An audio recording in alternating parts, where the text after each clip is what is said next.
It was 1976, I was a rookie, substitute teacher at Tollgate High School.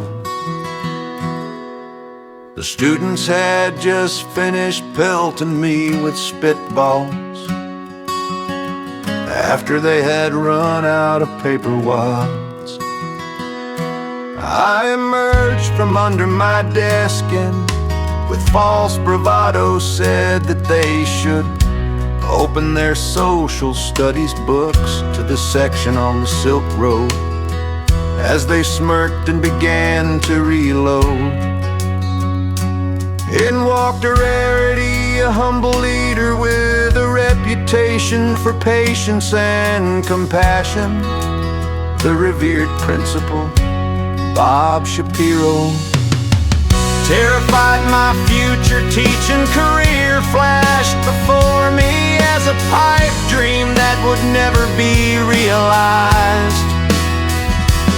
Mr. Shapiro calmly walked over to the student in the first seat.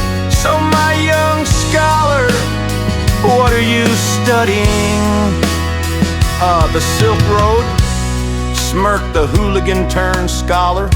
Desperate to impress my guest, I unfurled a word map hanging in front of the room, grabbed the pointer and jabbed it all over the Middle East while pontificating in my deepest falsetto. Mr. Shapiro then walked around the room, smiled and walked out. I said to myself, well, who wants to teach anyway? I always wanted to go into business for myself. Maybe I could go door to door offering to mend broken umbrellas.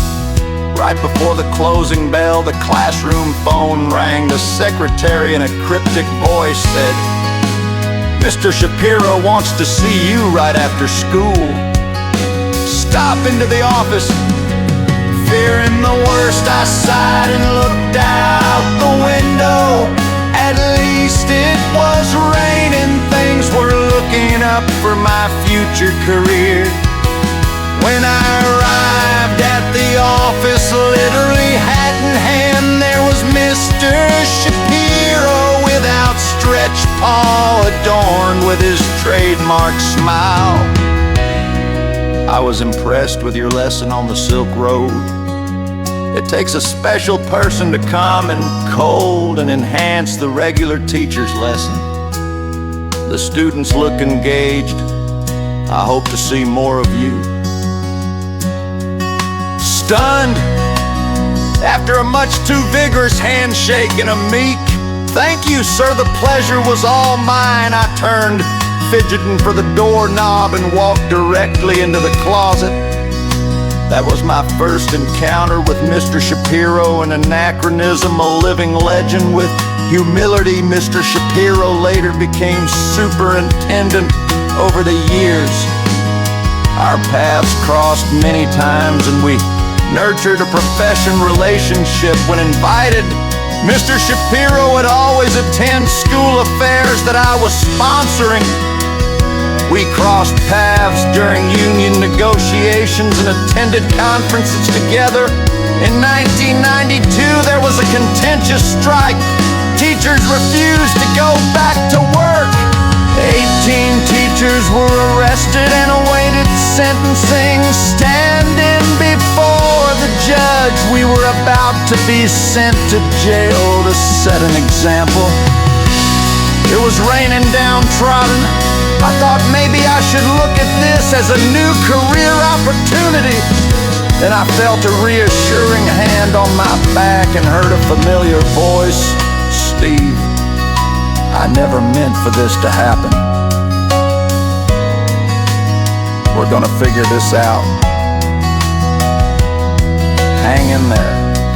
My wife later called the administration, infuriated by the ignominious injustice that had just occurred, demanding to talk to the superintendent to vent her outrage. Mr. Shapiro did not dodge, did not obfuscate, but took the call, apologized, and listened. My wife later commented, "I don't know how he did it, but when I hung up, He made me feel better, and I knew that we were gonna get through it. Over the years that followed, we had many other encounters. Regardless of the gravity of the predicament, Bob always remained calm and reassuring. Bob taught by example. Yes, you can have different opinions, but you can always find common ground to begin a discussion. 2, your challenger does not have to be your enemy. 3, and finally, someone who does more listening than talking is someone who gets things done. Fast forward many years later, it was raining. It was my father's funeral,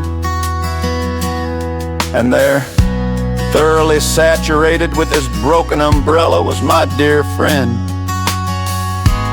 Bob Shapiro.